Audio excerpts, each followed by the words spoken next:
Hello friends, good morning everyone. कैसे हैं आप लोग? मुझे आशा है कि आप लोग अच्छे होंगे। आज हम लोग विशेष टॉपिक के बारे में चर्चा करेंगे जिसका नाम है डाटा इंटरप्रिटेशन। DI के नाम से जाना जाता है, जानते हैं हम लोग। उसको हम लोग दूसरे नामों से जानते हैं, जैसे लिखा हुआ है ग्राफिकल एनालिसिस, ग्राफीय विश्लेषण, इसके नाम से भी हम लोग जानते हैं। बहुत ही इंपॉर्टेंट टॉपिक है। किसी भी एग्जाम के लिए, कोई भी एग्जाम देते हैं तो डाटा से रिलेटेड क्वेश्चंस रहते ही हैं। उसमें बहुत सारे पार्टों में डिवाइड किया गया है। उसके उसी पार्ट के बारे में मुझे विशेष रूप से चर्चा करना है। जैसे कि यहाँ पे मैंने लिखा ग्राफिकल एनालिसिस, मतलब ग्राफीय विश्लेषण, उसको डाटा इंटरप्रिटेशन भी कहते हैं। इसके अंतर्गत बहुत सारे टॉपिक्स आते हैं, जैसे यहाँ पे लिखा हुआ है bar diagram, histogram, pie chart, line graph, tabulation, इस तरह से नाम से इसको जानते हैं। जैसे दंडालेख, आयत चित्र, वृत्त चित्र, रेखा चित्र और सारणीकरण, जो कि बहुत ही इंपॉर्टेंट है। आप या तो बैंक एग्जाम दे रहे हैं, उसमें भी क्वेश्चंस रहते हैं, पीटी हो या मेंस हो, उसमें क्वेश्चंस रहते हैं। रेलवे के एग्जाम दे रहे हैं, उसमें भी रहते हैं। और एसएससी के एग्जाम दे रहे हैं, उसमें भी क्वेश्चंस रहते हैं। और बच्चे को ज़्यादा परेशानी होता है, ऐसा नहीं कि बच्चे को परेशानी नहीं होता है। वहाँ पे मुझे कैसे क्वेश्चन करना चाहिए, किस तरह से करना चाहिए, मुझे किस तरह से शॉर्टकट का इस्तेमाल करना चाहिए, इन बिंदुओं पर विशेष रूप से हम लोग को चर्चा करना है। और भले ही हम यहाँ जानते हैं कि बच्चे द्वारा गलती वहाँ पर होता है। बच्चे द्वारा गलती क्या होता है कि समय से ज़्यादा समय, यानी जो समय के अंतर्गत बनाना चाहिए उससे कहीं ज़्यादा समय का इस्तेमाल करते हैं। और इस्तेमाल करने के दौरान भी उनके द्वारा गलतियां हो भी जाता है, इसलिए बहुत ज़्यादा वहाँ पे नुकसान होता है उन लोगों को, जो कि समय से पहले मुझे बनाना चाहिए, समय से बनाना चाहिए। इन बिंदुओं पर अगर ध्यान देते हैं, कंसेप्ट अच्छा होता है, तो बिल्कुल आप आसानी से अचीव कर सकते हैं, अच्छा परफॉर्मेंस कर सकते हैं। और बहुत ही इंपॉर्टेंट है, कोई भी एग्जाम देते हैं उसमें इससे रिलेटेड क्वेश्चन पूछे जाते हैं। इसको हम लोग बहुत क्लियर वे में हम लोग यहाँ पर चर्चा करेंगे, बहुत एकदम पूरा क्लियर, जैसे कि किसी भी तरह की परेशानी ना हो, कोई भी त्रुटि ना हो, एकदम बिल्कुल वीडियो में बने रहेंगे और शुरू से अंत तक देखेंगे, बेटर परफॉर्मेंस कर सकते हैं। बेटर है ना, बहुत अच्छा परफॉर्मेंस करते हैं, बहुत अच्छा परफॉर्मेंस कर सकते हैं, है ना। यहाँ पे देखेंगे, सबसे पहले शुरू से अंत तक देखने का प्रयास करेंगे, कोशिश करेंगे कि सर द्वारा कैसे बताया जा रहा है, किस तरह से कैलकुलेशन करेंगे, किसको हम किस में चेंज करेंगे, किसको क्या दिया हुआ है और किस तरह से मुझे बनाना है, क्या क्या उसे डायरेक्शन दिया जा रहा है। इन सारे बिंदुओं पर हम लोग विशेष रूप से चर्चा करेंगे, ठीक है। तो आप यहां पे देख रहे हैं, सबसे पहले यहां पे ग्राफिकल एनालिसिस, ग्राफिकल विश्लेषण में सबसे पहले हम लोग चर्चा करेंगे यहां पे पाई चार्ट पर हम लोग विशेष रूप से चर्चा करेंगे। और ये बहुत लंबा वीडियो चलेगा, कम से कम हमको 50 से ज्यादा वीडियो बनाना पड़ेगा। और इसमें बहुत सारे क्वेश्चंस रहते हैं, जैसे कि यहां पे मैं ग्राफिकल एनालिसिस के बारे में मैं चर्चा कर रहा हूं, तो इसमें भी कैसलेट से क्वेश्चन आता है ना। पैसेज टाइप का जब दिया रहता है, कैसलेट उसको कहते हैं, कैसलेट से क्वेश्चंस दिए रहते हैं, जहां पे बच्चे लोगों को ज़्यादा परेशानी होता है। उसमें भी मिसिंग कैसलेट रहता है, जहां पे भी वहां पे भी परेशानी होता है। तो सबसे पहले हम लोग ग्राफिकल एनालिसिस के बारे में चर्चा कर लेते हैं, तब उन पर हम लोग आते हैं, कैसलेट पर चर्चा करेंगे विशेष रूप से। सबसे पहले हम लोग इन बिंदुओं पर पहले चर्चा करेंगे कि इसमें क्वेश्चन किस तरह से पूछाते हैं और किस तरह से समस्याएं पैदा करते हैं एग्जामिनेशन हॉल में, मतलब एग्जामिनेशन में किस तरह से मतलब प्रॉब्लम क्रिएट करते हैं, क्वेश्चन के दौरान किस तरह से क्रिएट करते हैं। तो उन सारे बिंदुओं पर हम लोग चर्चा करेंगे। और हम लोग क्या करते हैं कि बहुत लेंदी समझ लेते हैं, मतलब लेंदी कहने का मतलब है कि बहुत जरूरत से ज्यादा समय ले लेते हैं कि भाई इस तरह से करना है, पूरे डाटा को बनाना पड़ेगा। एक डाटा दिया हुआ है, 2 डाटा इसमें मेंशन किया गया है, तो 2 डाटा है, कभी कभी 3 डाटा रहता है, कभी कभी 4 डाटा रहता है। उस डाटा के दौरान जितने डाटा रहता है उससे दुगुना हम लोग डाटा बना करके तब हम रफ का काम करते हैं, तब उसका आंसर निकालने का काम करते हैं, जो कि बहुत ही खराब परफॉर्मेंस होता है। जो कि इस तरह से पढ़ाई करेंगे, इस तरह से परफॉर्मेंस करेंगे तो बिल्कुल अच्छा अचीव नहीं कर सकते हैं, अच्छा वेल परफॉर्मेंस नहीं हो सकता है, आपका रिजल्ट से होप नहीं रख सकते हैं, बिल्कुल आप मतलब है कुछ नहीं कर सकते हैं, बहुत ही परेशानी आपके साथ हो सकता है। इसलिए मेरी बातों पर थोड़ा ध्यान देंगे, गौर करेंगे, तो बहुत ही आसानी से आप इस चीज को अचीव कर सकते हैं, इसमें किसी भी तरह की परेशानी नहीं हुआ। तो सबसे पहले हम लोग हेडिंग लगा लेंगे ग्राफिकल एनालिसिस में, ग्राफीय विश्लेषण में इस तरह से कितने टाइप से क्वेश्चन पूछते हैं, इस सारी बिंदु पर मैं चर्चा करूंगा। सबसे पहले बार डायग्राम है, हिस्टोग्राम है, पाई चार्ट, लाइन ग्राफ, टैबुलेशन के बारे में चर्चा किया गया है। तो इन बिंदुओं पर हम लोग विशेष रूप से चर्चा करेंगे। इसके अलावे भी आते हैं, जहां पे मैंने चर्चा किया, वहां पे मैंने एक बार चर्चा किया था, डाटा इंटरप्रिटेशन में ही आता है, उसके अंतर्गत ही आता है, वहां पे कैसलेट से क्वेश्चन आते हैं, इसी के अंतर्गत आता है, ठीक है ना। तो उन बिंदुओं पर हम लोग विशेष रूप से चर्चा करेंगे। और मैं बहुत क्वेश्चन मैं लेकर आऊंगा, बहुत क्वेश्चन लेकर आऊंगा, जिसके माध्यम से मैं कैलकुलेशन करने का तरीका भी बताऊंगा और इसको बनाने का प्रोसेस क्या है और किस तरह से मुझे टाइम कम समय में अच्छा परफॉर्मेंस करना है, जहां की कलम कॉपी की बिल्कुल जरूरत नहीं पड़ेगा, उसका इस्तेमाल करना है, सिर्फ दिमाग इस्तेमाल करना है। इन बिंदु पर विशेष रूप से हम लोग चर्चा करेंगे, ठीक है। हम लोग शुरू कर लेते हैं। और सबसे पहले आपसे मैं रिक्वेस्ट में करूंगा कि प्लीज आप लोग इस क्वेश्चन को जरूर मेंशन कर ले, जरूर लिखने का काम करें। मेंशन का मतलब है कि अपने कॉलम कॉपी लेकर के कॉपी में मेंशन करने का काम करेंगे, जिससे आपको ज्यादा समझ में आएगा, ठीक है ना, क्योंकि हम पूरे समय लेकर आपको मैं बता रहा हूं। तो यहाँ पे सबसे पहले हेडिंग में क्या लेंगे, पाई चार्ट के बारे में हम लोग चर्चा कर रहे हैं, तो इसके बारे में आप लोग हेडिंग ला लेंगे। और इससे रिलेटेड क्वेश्चन क्या दिया हुआ है कि देश के अलग अलग रोजगार क्षेत्रों में भारत की कार्य शक्ति का प्रतिशत विभाजन दिया हुआ है, यानी कि एक डाटा दिया हुआ है, ये पाई चार्ट दिया हुआ है। पाई चार्ट में दिया हुआ है सेवा में 15% है और बिक्री में 12%, निर्माण एवं संरक्षण में 9%, व्यवसाय में 18%, प्रबंधन में 21%, उत्पादन व धुलाई में 19% और अन्य में 6%। जबकि कहता है कुल कार्य शक्ति 80 लाख व्यक्ति दिया हुआ है और उस कार्य शक्ति में पुरुष और महिला का जो अनुपात दिया हुआ है, क्षेत्र दिया हुआ है, पुरुष महिला का अनुपात दिया हुआ है, सेवा में 3:2 का अनुपात है, बिक्री में 5:3 का अनुपात है और निर्माण एवं संरक्षण में 5:4 का अनुपात है।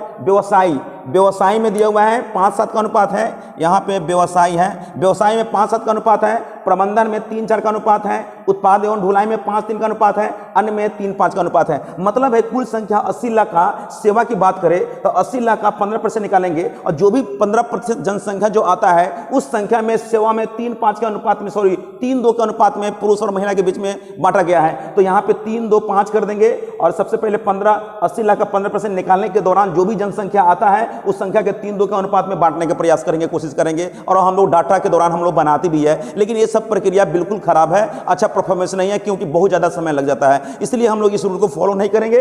आपको मैं समझा रहा हूं कि आप लोग बनाने के दौरान क्या क्या करते हैं, उन बिंदुओं पर मैं विचार में कर रहा हूं, ठीक है ना, वो प्रति व्यक्त में कर रहा हूं। तो यहां पे देख लेंगे कि 80 लाख का फिर 12% निकालने के दौरान जो भी जनसंख्या आता है उस जनसंख्या 5:3 के अनुपात में बांटने का काम करते हैं आप लोग। और निर्माण की बात करें, निर्माण एवं संरक्षण का आता है, तो निर्माण एवं संरक्षण का मतलब है कि टोटल 80 लाख जनसंख्या का 9% निकालने के दौरान जितना आता है उसमें 5:4 का अनुपात में डिस्ट्रीब्यूट करेंगे। फिर 80 लाख का 18% निकालने के दौरान जो भी व्यवसाय में आता है उसका 5:7 के अनुपात में बांटने का प्रयास करेंगे। और यहाँ पे दिया हुआ है प्रबंधन में टोटल 80 लाख का 21% निकालने के बाद में 3:4 के अनुपात में बांटने का काम करेंगे। और डाटा फिर दोबारा बनाने के बाद में तब उस डाटा से हम लोग क्वेश्चन का आंसर देने का काम करेंगे, जो कि बहुत ही गलत है। कुछ मैं रूल में बता रहा हूं, उस रूल को फॉलो करेंगे और बहुत ही आसान तरीका से इसको हम लोग बना सकते हैं, ठीक है ना। और इससे भी आसान तरीका मैं बताऊंगा कब, जब आपको कुछ पकड़ हो जाता है, कुछ अंडरस्टैंडिंग हो जाता है, उसी के माध्यम से मैं बहुत ही आसान तोड़ने का तरीका मैं बताऊंगा, जो कि जबरदस्त होगा, बहुत ही उपयुक्त होगा किसी भी एग्जाम के लिए। और कोई भी एग्जाम को आसानी से आप विदाउट कलम कॉपी का इस्तेमाल करते हुए, अपने दिमाग से, ब्रेन का इस्तेमाल करते हुए आप आसानी से क्वेश्चन को आप निकाल सकते हैं, इसमें कोई दो राय नहीं है, बहुत आसानी से आप निकाल सकते हैं। सबसे पहले आपसे मैं बार मैं रिक्वेस्ट में करूंगा कि प्लीज आप लोग क्या करेंगे, सबसे पहले क्वेश्चन को आप अपने कॉपी में मेंशन कर लेंगे, जिससे आपको भी आसान होगा और मेरे लिए भी आसान हो जाएगा, ठीक है ना। तो आप लोग सबसे पहले मेंशन कर लेंगे, जिससे मेरे लिए भी उपयुक्त होगा और आपके लिए भी उपयुक्त हो जाएगा।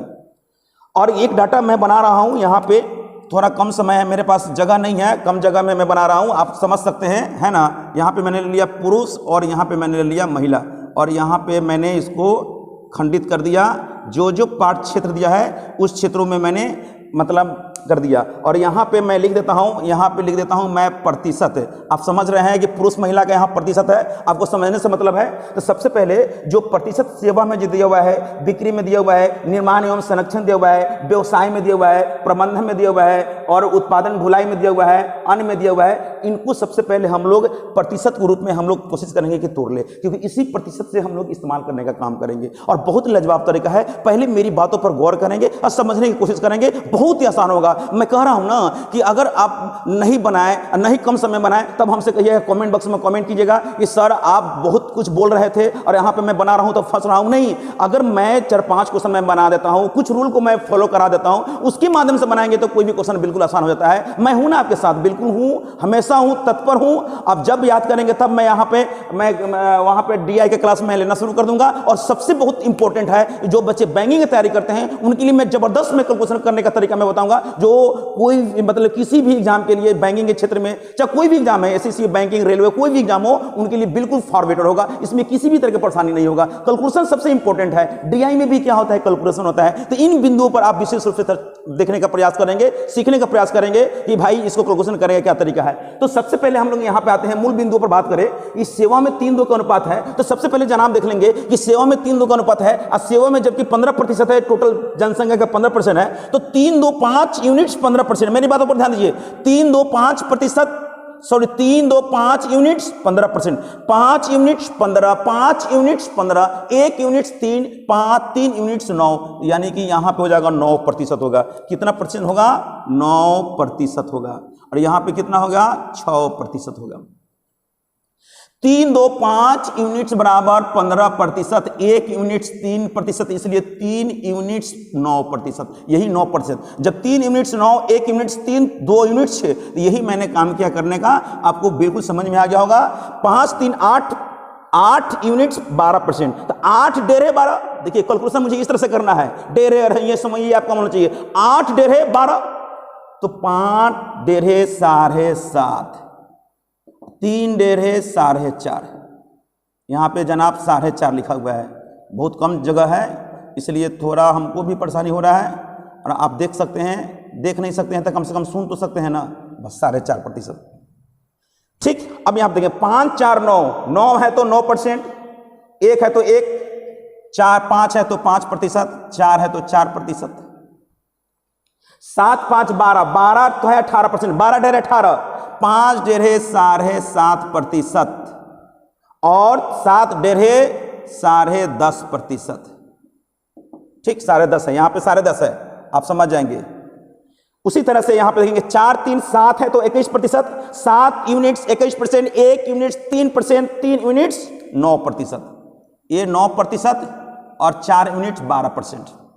उसी तरह से 5 3 8, 8 है तो 19, 19 का मतलब है 20 के आसपास में है, 8 रही है 20, 5 रही है 12.5, तो 12% ले लेंगे, थोड़ा कम कर देंगे। 3 रही है 7.5, मतलब 7% ले लेंगे, इसको मैंने रिड्यूस कर दिया, तो 12 7 19% के बराबर हो गया, दोनों को जोड़ने पर 6% है। 5 3 8, 8 यूनिट 6%, 8 पौ नहीं है 6, 8 पौ नहीं है, 8 में पौन से गुना करेंगे 6 होगा, तो 3 पौ नहीं है 2.25, 2.25, और 5 पौ नहीं है 3.25, 3.25 मतलब 3.75% हो गया। ये 4.5 लिखा हुआ है जनाब, थोड़ा आपको मैं बताना पड़ेगा, ये 4.5 लिखा हुआ है, 4.5% है। अब बिल्कुल है 2.25 में अगर 3.25 को जोड़ते हैं, 3 2 5 1 6, 6% के बराबर हो गया। ये मैंने पुरुष और महिला के बीच में जो भी रेशियो दिया हुआ है, प्रतिशत जो दिया हुआ है, उस प्रतिशत को मैंने रेशियो को फॉर्म में, प्रतिशत को फॉर्म में मैंने ला दिया। इस रेशियो प्रतिशत को, इस रेशियो से प्रतिशत के रूप में मैंने पुरुष और महिला के बारे में मैंने यहां पे मेंशन कर दिया। ये सबसे इंपॉर्टेंट था, और इतना भी मुझे नहीं करना है। कब? जब मुझे इस तरह से मुझे और कॉन्सेप्ट हो जाता है, तो मुझे इसका भी इस्तेमाल नहीं करना, डायरेक्ट मैं आंसर बताऊंगा, चाहे कितना ही डाटा क्यों ना आ जाए मेरे पास। समझ रहे हैं मेरी बात? चलते हैं हम लोग क्वेश्चन की तरफ देखते हैं। क्वेश्चन की भी आप मेंशन कर लेंगे अपने रफ में, जो भी कलम आप कॉपी का इस्तेमाल कर रहे हैं, उस कॉपी में आप क्वेश्चन को मेंशन कर लेंगे, तो आपके लिए भी बेटर होगा, मेरे लिए बेटर होगा, क्योंकि सामने में क्वेश्चन होगा और मेरी वॉइस को सुनेंगे, मतलब जो भी मैं कुछ बोल रहा हूं उसको सुनेंगे, तो बहुत ही बेटर होगा। आसानी से आप अचीव कर सकते हैं, अचीव क्या, मेरा अच्छा परफॉर्मेंस कर सकते हैं, क्वेश्चन को भी सुधार सकते हैं, इसमें किसी भी तरह की परेशानी नहीं होगा। तो पहले हम लोग चलते हैं, सबसे पहले क्वेश्चन की तरफ देखते हैं। पहला क्वेश्चन क्या कहता है? सभी क्षेत्र में मिलाकर पुरस्कार शक्ति की औसत संख्या। देखिए जबरदस्त क्वेश्चन आ गया, पहला ही क्वेश्चन जबरदस्त क्वेश्चन दे दिया है, आप मेरी बातों पर ध्यान से देखिएगा। कहता है कि सभी क्षेत्रों में मिलाकर पुरस्कार शक्ति की औसत संख्या लाख में लगभग क्या है। सबसे पहले बच्चे लोग क्या करते हैं कि जो भी क्षेत्र दिया हुआ है, सेवा, बिक्री, निर्माण, संरक्षण, व्यवसाय, प्रबंधन, उत्पादन, ढुलाई एवं अन्य दिया हुआ है, तो क्या करते हैं बच्चे लोग कि टोटल संख्या का 15% निकालने के बाद सेवा का 3:2 का अनुपात है, उस 3:2 के अनुपात में पुरुष का आता है, तो पुरुष की संख्या निकालते हैं, इससे महिला की संख्या निकालते हैं, बिक्री में, निर्माण में भी महिला पुरुष की संख्या निकालते हैं, निर्माण में भी पुरुष की संख्या निकालते हैं, व्यवसाय में पुरुष की संख्या निकालते हैं। तो कैसे निकालेंगे? कुल संख्या का इस सब सेवा में, बिक्री में जो प्रतिशत के रूप में दे, वो निकालने के बाद तब इसको निकालेंगे। इसको निकालने के बाद जो संख्या पुरुष का आता है, सातों क्षेत्रों में 7 क्षेत्र दिया हुआ है, 1 2 3 4 5 6 7 क्षेत्र दिया हुआ है, 7 क्षेत्र में पुरुष की जो कुल संख्या आएगा, उस कुल संख्या को जोड़ करके उसमें 7 से भाग करेंगे तो उसकी औसत संख्या निकलता है। तो बहुत लेंदी प्रोसेस होगा, जो कि उस तरह से मुझे काम नहीं करना है। करना क्या है, तो सबसे पहले हम लोग देखेंगे, इसको जोड़ने का काम करेंगे। पुरुष का प्रतिशत यहां पे दिया हुआ है, जनाब थोड़ा फास्ट करेंगे। कैसे? 9 7 16, देखिएगा इस 7.5 है, इस 7.5 है, तो 7.5 कितना होगा? 15 15 5 20 20 9 29 29 9 38 38 12 50 50 2.25 52, यानी 80 का 52.5% निकाल 52% निकालना है। अब बटा क्या करेंगे 100 कर देंगे। अच्छा इसका औसत कहता निकालने के लिए, एवरेज कहता निकालने के लिए, तो एवरेज का मतलब 7 से भाग करेंगे तो ये मेरा एवरेज निकल जाएगा। तो सबसे अच्छा होगा कि इससे हम यहाँ पॉइंट डाल सकते हैं, 100 से पॉइंट डाल सकते हैं और इसको डिवाइड करेंगे तो 7 7 49, 7 7 49, 49 का मतलब अंतर कितना 3 पर 2 32 और 7 चौके 28, 7 चौके 28 बच गया कितना 4 पर 5 और 7 छक 42, लगभग इतना होगा। जैसे ही हम गुना करेंगे तो 8 छक 48 के 8 और 8 चौके 32, 32 और कैरी 4, 32 4 36 के 6 और 8 सत्ते 56 3 59, यानी इसको लिख सकते हैं 5.96 लाख हो जाएगा। ये लाख के रूप में हो जाएगा क्योंकि ये 80 लाख दिया हुआ है, पॉइंट यहाँ पे डाल दिए हैं। इसको जैसे ही कि 80 में 100 से भाग करेंगे तो 0.80 होगा, मतलब इससे गुना करेंगे तो 5.96 लाख होगा। तो 5.96 लाख कौन सा होगा, सी ऑप्शन हो जाएगा। आसानी हो गया। सबसे पहले हम लोग जो भी जनसंख्या है उसका हम 52.27% निकालेंगे, प्रतिशत हटाएंगे तो बटा 100 करेंगे, उसका औसत का था निकालने के लिए औसत के लिए 7 से भाग करेंगे तो एकदम 100% आ जाएगा। तो थोड़ा बहुत तो कैलकुलेशन मुझे करना पड़ेगा, लेकिन जब हम चाहते हैं कि इतना भी नहीं करें तो उसके लिए भी मेरे पास आसान तरीका है। कब, जब आपको बेसिक कंसेप्ट होगा स्ट्रांग, तब। मैंने बोला ना कि कम से कम 50-60 वीडियो मैं लेकर आऊंगा और इस जितना मैं बता रहा हूं उससे रिलेटेड जितने भी क्वेश्चंस आएंगे बहुत बड़ा बड़ा डाटा इंटरप्रिटेशन लेकर आऊंगा, है ना। अगर बेसिक से आपका अच्छा कंसेप्ट है तो आप उसके माध्यम से किसी भी क्वेश्चन को आप आसानी से निकाल सकते हैं। इससे आपका कैलकुलेशन भी अच्छा परफॉर्मेंस कर लेंगे, सुधार भी जाएगा। चलते हैं हम लोग दूसरे क्वेश्चन की तरफ। आपको बिल्कुल समझ में आ गया होगा। चलते हैं दूसरा क्वेश्चन क्या कहता है। दूसरा क्वेश्चन में किस तरह से दिया हुआ है, जो कि पहला क्वेश्चन कोई आसान नहीं है, इसमें बच्चे द्वारा समय ज्यादा लग सकता है। समझ रहे हैं मेरी बात। कहता है सेवा व व्यवसाय क्षेत्र में मिलाकर महिला कार्य शक्ति की संख्या निर्माण व संरक्षण क्षेत्र में पुरुष कार्य शक्ति की संख्या का कितने % है। सबसे पहले सेवा व व्यवसाय क्षेत्र में मिलाकर महिला, सेवा और व्यवसाय, सेवा और व्यवसाय, सेवा और व्यवसाय का मतलब क्या हुआ, सेवा और व्यवसाय। आप सबसे पहले यहां नोट कर लेंगे, सेवा और व्यवसाय। तो सेवा और व्यवसाय में किसा कहता है, सेवा और व्यवसाय में कहता है किसकी, पुरुष की महिला, पहले महिला के बारे में कहता है। तो सेवा का मतलब हो गया 6%, अब व्यवसाय का मतलब 10.5, तो 16.5, ठीक। किसके रिस्पेक्ट में कहता है कि सेवा और व्यवसाय क्षेत्र में मिलाकर महिला कार्य शक्ति की संख्या निर्माण व संरक्षण क्षेत्र में पुरुष है, निर्माण संरक्षण क्षेत्र में पुरुष, पुरुष कितना है 5, तो 5 यहां लिख देंगे। अब प्रतिशत में लाने के लिए 100 से गुना कर देंगे तो ये प्रतिशत के रूप में होगा। 5 से डिवाइड करेंगे, 5 3 15, 5 3 15, 3.3 में 100 से गुना करेंगे तो 330% होगा। कितना आसानी से निकल गया। इसका आंसर कौन सा होगा, पहला आंसर हो जाएगा। कहां इसमें, हम तो इसी डेटा से बना रहे हैं, इससे मतलब रखेंगे। अगर जनसंख्या के बारे में जिक्र करेगा, जनसंख्या के बारे में कहता है, तब हम उसका मेंशन करेंगे। वो भी सारे प्रतिशत दिया हुआ है, उसके आधार पर हम लोग बहुत आसानी से निकाल सकते हैं। और लाजवाब तरीका बताऊंगा, ये तो मेरा बेसिक है और इसे भी आसान करने का तरीका मैं बताऊंगा जबरदस्त। कब, जब मेरा वीडियो शुरू से अंत तक देखेंगे तो ज्यादा समझ में आएगा, तब वहां पर दिमाग लगाएंगे तो बहुत आसानी से रिसीव कर सकते हैं। इसमें किसी भी तरह की परेशानी मेरे समझ से नहीं होगा और नहीं होने देंगे। कब, जब आप अगर शुरू से अंत तक देखने का काम करते होंगे तब। एक मैं जोश में ला दूंगा, बिल्कुल जोश ला दूंगा। जो बच्चे बिल्कुल इंटरेस्टेड नहीं है वो बिल्कुल इंटरेस्टेड रखेंगे, सबसे पहले अटैक इसी पर करेंगे, है ना। जो बच्चे जो बैंकिंग की तैयारी करते हैं उनके लिए तो बहुत लाजवाब तरीका सब है, उनके लिए तो बहुत बेटर होगा कि कम से कम समय में बहुत आसानी से अच्छा अचीव कर सकते हैं, अच्छा परफॉर्मेंस कर सकते हैं। हम लोग चलते हैं तीसरे क्वेश्चन की तरफ। क्या लाजवाब सब तरीका है। बिक्री एवं प्रबंधन क्षेत्र में पुरुष कार्य शक्ति की संख्या और उत्पादन और ढुलाई क्षेत्र में कुल कार्य शक्ति की संख्या का लगभग कितने % अधिक है। अधिक आता है, अधिक है, कितना प्रतिशत है, नहीं अधिक है। तो सबसे आसान क्या तरीका है, बिक्री एवं प्रबंधन। तो बिक्री एवं प्रबंधन का मतलब होता है बिक्री एवं प्रबंधन। ये बिक्री और प्रबंधन हो गया, मेरी बातों बताएंगे। बिक्री और प्रबंधन में किसका कहता है, बिक्री और प्रबंधन क्षेत्र में पुरुष। तो पुरुष का मतलब हो गया, देख लेंगे 9 7 16 16.5%। बिक्री और प्रबंधन आप समझ सकते हैं, बिक्री एवं प्रबंधन, प्रबंधन हो गया, बिक्री एवं प्रबंधन हो गया, बिक्री एवं प्रबंधन हो गया। और फिर क्या कहता है, उत्पादन और ढुलाई क्षेत्र में, उत्पादन और ढुलाई क्षेत्र में किसका कहता है, कुल कहता है। उत्पादन और ढुलाई क्षेत्र में कुल कहता है। उत्पादन ढुलाई क्षेत्र में 19% है, ढुलाई उत्पादन, उत्पादन में कितना है 19% है, 19% है। क्वेश्चन में क्या कहता है, बिक्री एवं प्रबंधन क्षेत्र में पुरुष कार्य शक्ति की संख्या उत्पादन और ढुलाई क्षेत्र में कुल कार्य शक्ति की संख्या का लगभग कितने % अधिक है? ये अधिक कहता है। उत्पादन में 19% है, इस 16 कितना % है, 16.5% है। तो यानी कि कहता है कि यहां से मेरा रिजल्ट आता है बिक्री एवं प्रबंधन। तो बिक्री एवं प्रबंधन में पुरुष की महिला है, हाँ पुरुष कहता है, तो 7.5 ए, प्रबंधन में 9, 16.5 हो जाएगा। और उत्पादन में कहता है उत्पादन और ढुलाई में, कहता है उत्पादन और ढुलाई में कुल कार्य शक्ति, तो कुल मेरा 19% है। तो 19% जो है ये बिक्री एवं प्रबंधन से कितना अधिक है, 3.5 हो जाएगा, 3.5 हो जाएगा। किससे अधिक है, 16.5 से अधिक है। कितना प्रतिशत अधिक है, तो 100 से हम लोग गुना करेंगे, 100 से गुना कर देंगे। पॉइंट से पॉइंट हट जाएगा, कोई लफड़ा नहीं है। अब इसमें भाग करेंगे तो खुद ऑटोमेटिक प्रतिशत निकल लगा, जो ऑप्शन में आएगा उसी ऑप्शन को हम लोग ले लेंगे। कुछ इसमें कोई परेशानी नहीं होगा, आसानी से निकाल सकते हैं, देख लेंगे। बिल्कुल सही है ना। बिक्री एवं प्रबंधन कहता है, तो बिक्री एवं प्रबंधन ये दिया हुआ है। तो बिक्री में 7.5% पुरुष है और प्रबंधन में 9% है। तो 9%, 7.5%, 16.5% बिल्कुल निकल गया। और फिर क्या कहता है कि उत्पादन एवं ढुलाई क्षेत्र में, उत्पादन एवं ढुलाई क्षेत्र यही है, उत्पादन और ढुलाई क्षेत्र ये दिया हुआ है। टोटल संख्या का टोटल कहता है पुरुष और महिला कहता है दोनों, यानी कि यहाँ पे एकदम क्लियर कर दिया है कि उत्पादन और ढुलाई क्षेत्र में कुल कार्य शक्ति की संख्या का लगभग कितना % अधिक है, यानी कि इससे ये जो है कितना % अधिक है। तो अधिक तो हो नहीं, कम ही हो रहा है।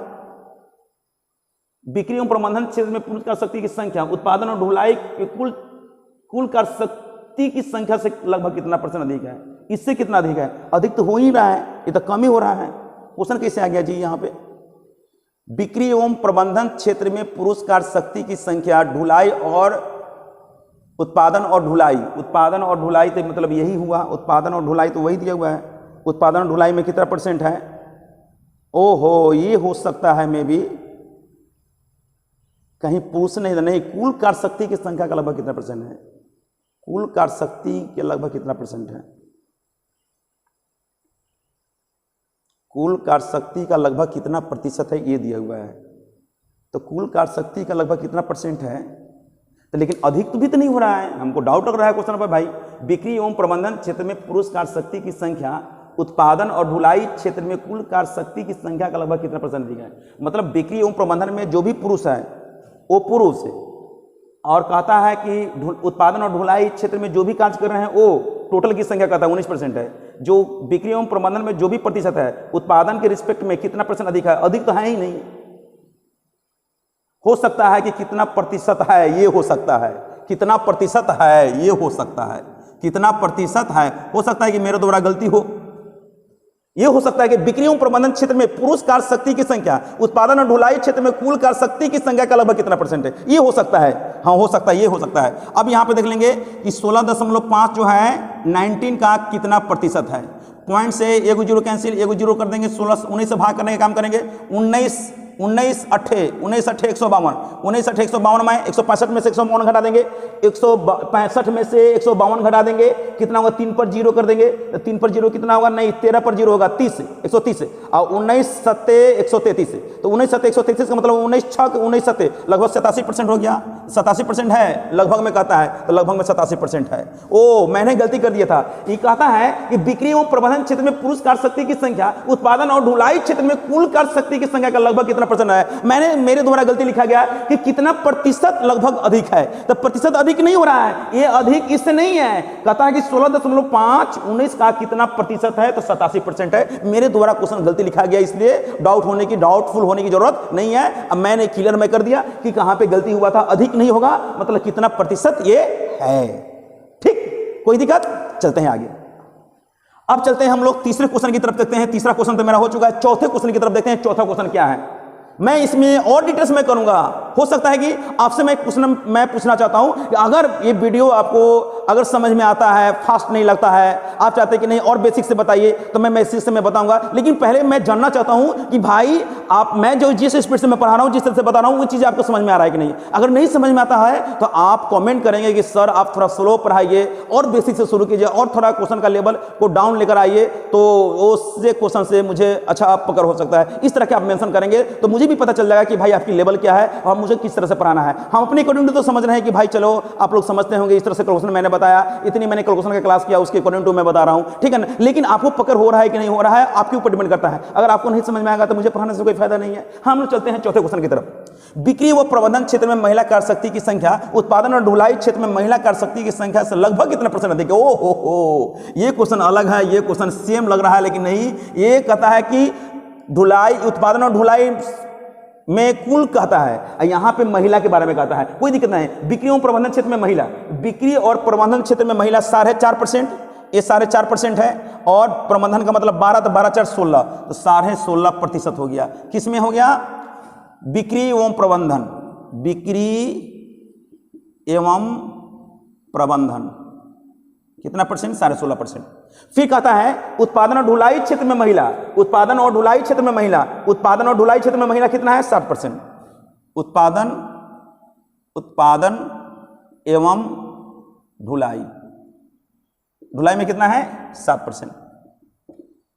अब कहता है बिक्री एवं प्रबंधन में जो भी आया है महिला का जो प्रतिशत है, उत्पादन में जो भी महिला का प्रतिशत है, ये जो है इससे कितना % अधिक है? भाई देख लेंगे कितना अधिक है, तो अधिक हो गया 9.5। किससे अधिक है? 7 से, गुने 100। एक जीरो से पॉइंट हट जाएगा, इस जीरो को क्या करेंगे यहां पे डाल देंगे, यहां लिख सकते हैं 950 बटा क्या करेंगे 7 कर देंगे। 7 इकाई 7, 2 पर 5, 7 त्रिका 21, 21 का मतलब कितना हुआ? 4 पर 0, 7 5 35, लगभग 135 नहीं 136%। तो 136% के आसपास में है, नहीं है? देख लेंगे कहीं पे कैलकुलेशन तो नहीं गलती कर दिए। 16.5 है, एक बार देख लेते हैं। 12 4 16, बिक्री एवं प्रबंधन, बिक्री एवं प्रबंधन का रहा है, बिल्कुल सही है, ठीक है। 12 4 16, 16 का मतलब 16.5% हो गया। और कहता है यहाँ पे उत्पादन और ढुलाई में महिला, उत्पादन और ढुलाई में महिला, उत्पादन और ढुलाई में महिला 7%। 7 से 16 कितना अधिक है? 9, 9.5, 9.5 की से 7 से गुना 100 करेंगे तो 950 में 7 से भाग करेंगे तो 7 इकाई 7, 2 पर 5, 7 त्रिका 21, 21 का मतलब 4 पर 0 कर देंगे, 21 का मतलब 4 पर 0, 40, 7 5 35, 135% लगभग, 135 नहीं 136% लेंगे। 136% के आसपास में कहीं दिया हुआ है? नहीं है तो नॉन ऑफ दीज इसको ले सकते हैं। लगभग में कह रहा है, तो लगभग में भाई इसकी नियरेस्ट भी दिया हुआ है 134 दिया हुआ है, जबकि 136 आ रहा है, तो मेरा आंसर इसका according to none of these होनी चाहिए। आप थोड़ा देख लेंगे इसको। बिक्री एवं प्रबंधन क्षेत्र में महिला कार्यशक्ति की संख्या, बिक्री एवं प्रबंधन में, तो बिक्री और प्रबंधन यहाँ पे देख लेंगे। बिक्री में कितना है? 4.5%, प्रबंधन में कितना है? 12%, 12 4 16, 16.5% मैंने लिख दिया। और उत्पादन एवं ढुलाई कहता है, उत्पादन और ढुलाई में महिला कहता है, उत्पादन और ढुलाई में महिला, उत्पादन और ढुलाई में महिला 12%, उत्पादन और ढुलाई में कौन है? महिला कहता है, उसमें भी महिला है और इसमें भी महिला दिया हुआ है। 7 है, 7 से 16.5 कितना अधिक है? 9.5 अधिक है। 9.5 ना होता है? हाँ 9.5 होता है, 9.5 हो जाएगा, ठीक है। 9.5, 9.5 7 से कितना अधिक है? यानी कि 950 बटा 7 करेंगे, 7 इकाई 7, 2 पर 5 कर देंगे 25, 7 त्रिका 21, 21 का मतलब 4 पर 0, 7 5 35, लगभग 135% के आसपास में होगा। 135 का मतलब है इसमें तो लगभग में भी दिया हुआ है, तो लगभग में हम लोग ले सकते हैं डाटा को 134.5 को हम 135 मान करके इसको हम लोग ले सकते हैं। डी ऑप्शन हो जाएगा। कौन सा ऑप्शन होगा जनाब? डी ऑप्शन हो सकता है। आप एक बार चेक कर लीजिएगा, आप एक बार चेक कर लेंगे, मैं बार बार बोल रहा हूं, आप एक बार चेक कर लेंगे, इसको देख लेंगे, इस डाटा से देख लेंगे, इसको डाटा लेंगे, कंपेरिजन करेंगे, खुद को आ जाएगा। एक बार चेक कर लेंगे, हो सकता है कि मेरे द्वारा गलती हो, लेकिन आप मैं कॉन्सेप्ट होकर मैं बता रहा हूं, हो सकता है कि मे भी कहीं त्रुटि हो, लेकिन त्रुटि नहीं होनी चाहिए। आप एक बार देख लेंगे, आप भी देख सकते हैं, ऐसा नहीं है। यहां पे फिर से मैं पढ़ रहा हूं, बिक्री एवं प्रबंधन क्षेत्र में महिला कार्यशक्ति, बिक्री एवं प्रबंधन में महिला, बिक्री और प्रबंधन में 4.5 और प्रबंधन में 12 4 16, 16.5% हो गया। फिर कहता है उत्पादन और ढुलाई में, उत्पादन और ढुलाई में, उत्पादन और ढुलाई में किसका कहता है? महिला की ही कहता है। तो महिला का मतलब है कितना % है? 7% है। तो जो 16.5% है, 7% से कितना गया? 9.5%, 9.5 बटा 7 गुने 100 करेंगे तो लगभग आ जाएगा 135% का मतलब है। इसको हम लोग ले सकते हैं लगभग में 135 है तो 134 हम लोग 7 को ले सकते हैं कितना? इसको हम लोग लिख सकते हैं कितना? 135% ले सकते हैं। डी आंसर हो जाएगा। ठीक है, आगे मैं बढ़ूं, चलते हैं। आगे क्वेश्चन में कहता है इसको प्रतिशत निकालने में कोई दिक्कत तो नहीं किए हैं? नहीं दिक्कत है जी, एकदम बिल्कुल सही है। 12 7 19, हाँ हाँ वो ठीक है, ठीक है। यहाँ पे जनाब हो सकता है कि यहाँ पे त्रुटि हो। यहाँ पे 12 7 19 किए हैं, यहाँ पे 19% है, इस 7 से थोड़ा कम होगा। जब 7 से थोड़ा कम होगा, नहीं ज़्यादा होगा, तो ठीक है, यही होगा, डी आंसर होगा, बिल्कुल सही है। निर्माण एवं संरक्षण, 5वां क्वेश्चन की तरफ। निर्माण एवं संरक्षण क्षेत्र में महिला कार्यशक्ति की संख्या का व्यवसाय और अन्य क्षेत्रों में पुरुष कार्यशक्ति की संख्या का अनुपात कहता निकालेंगे। निर्माण एवं संरक्षण क्षेत्र में, निर्माण एवं संरक्षण का मतलब ये दिया हुआ है। निर्माण और संरक्षण में किसा कहता है? तो निर्माण और संरक्षण में महिला कहता है, तो 4 हो जाएगा, 4% है। और कहता है व्यवसाय एवं अन्य क्षेत्र में, व्यवसाय एवं अन्य क्षेत्र में, तो व्यवसाय एवं अन्य क्षेत्र में, तो व्यवसाय और अन्य क्षेत्र में, तो व्यवसाय ये हो गया, अन्य ये हो जाएगा। तो व्यवसाय एवं अन्य क्षेत्र में कहता है किसका? तो इसमें कहता है पुरुष की। तो पुरुष का मतलब 2.25% और 7.5, 7 2 9 पौने 10, पौने 10 को लिख सकते हैं 9.75। ये पॉइंट हटाएंगे तो डबल जीरो कटेंगे, 16 से कटेंगे, 16 से नहीं 25 से काटेंगे, 25 16 कर देंगे, अब 25 से काट देंगे, 25 तिहाई 75, 25 9 कर देंगे, यानी कि आ जाएगा ये 39 बार में कर जाएगा, 39 बार में ये कटेगा, 16 बार में, 25 से 16 बार में, अब 25 39 में ये अनुपात हो जाएगा 16:39, तो 16:39 हो गया। देखिए बहुत आसान हो गया। तो इसमें टोटल जनसंख्या से मतलब नहीं कि अगर टोटल जनसंख्या के बारे में जिक्र करेगा और संख्या के बारे में जिक्र करेगा, जिससे पहला क्वेश्चन दिया हुआ है इसका पता है एवरेज निकालने के लिए, तो वहां पे मैं इस्तेमाल करूंगा, नहीं तो बाकी हम लोग प्रतिशत से निकालेंगे। लेकिन आने वाले समय में हम लोग इसका भी इस्तेमाल नहीं करेंगे, बिल्कुल दिमाग बिल्कुल शार्प रखेंगे और किसी भी क्वेश्चन को बिल्कुल आसानी से निकाल सकते हैं। कब? जब आप मेरे वीडियो को शुरू से अंत तक देखने का काम करेंगे, तब हो सकता है, एकदम अपडेट रहेंगे तब हो सकता है, अन्यथा नहीं हो पाएंगे। समझ गए? तो हम लोग नेक्स्ट वीडियो में मिलेंगे इसी के साथ में, और जिस तरह का कमेंट आएगा उसी तरह से हम लोग काम करेंगे। आप कहेंगे कि नहीं सर इसे थोड़ा लो लेवल का क्वेश्चन लेकर आइए, उसको समझाइए, एकदम डीप में बताइए, तो मैं फिर से तोड़ के बताऊंगा। लेकिन मैं इसलिए पहला क्लास में डाटा इंटरप्रिटेशन का था कि अगर मैं पढ़ा रहा हूं उसके अकॉर्डिंग टू आपको कहां तक परफॉर्मेंस कर रहे हैं, किस तरह से आप समझ रहे हैं, कितना मतलब आप कैच कर रहे हैं, हम समझना चाहते हैं, हम देखना चाहते हैं कि भाई आपको ये चीज़ समझ में आ रहा है कि नहीं आ रहा है। तब हम आपके अकॉर्डिंग टू मैं पढ़ाना शुरू करूंगा, तब आपको ज़्यादा समझ में आएगा। ठीक है ना? हम तो अपने अकॉर्डिंग टू मैंने बता दिया कि आपको समझ में कहां तक आ रहा है, क्या नहीं आ रहा है, इस सारी बात को मैंने चर्चा कर दिया। ठीक है ना? अब हम लोग चलते हैं विशेष रूप से कि जो बच्चे बिल्कुल नए हैं वो बिल्कुल सब्सक्राइब शेयर जरूर करेंगे, अपने फ्रेंड्स को भी शेयर करेंगे और मतलब सब्सक्राइब करेंगे और पूरा वीडियो देखने का काम करेंगे, तो वेल परफॉर्मेंस कर सकते हैं। मैं हमेशा मैं कोशिश में करूंगा कि मैं डेली एक वीडियो में बनाऊं, ताकि आपका हर क्षेत्र से, मतलब मैथ के हर क्षेत्र से आपको अच्छा आपको पकड़ बन जाए, और कोई भी एग्जाम के दौरान आप देते हो, मैथ के क्षेत्र में देते हो, तो अच्छा परफॉर्मेंस करें। मैं सबसे ज़्यादा मैं उम्मीद में यही आपसे मैं करूँगा, जब मैं मेहनत कर रहा हूं तो आपको भी राइट बनता है कि मेरे साथ साथ आप भी मेहनत करेंगे, आप भी अपडेट रहेंगे, तो मुझे बहुत खुशी मिलेगा। उससे ज़्यादा खुशी मुझे कभी नहीं मिल सकता है, जब आप अचीव कर लेंगे, कहीं ना कहीं जगह पकड़ लेंगे, तो अच्छा लगेगा। ठीक है ना? हम लोग मिलते हैं फिर नेक्स्ट वीडियो में।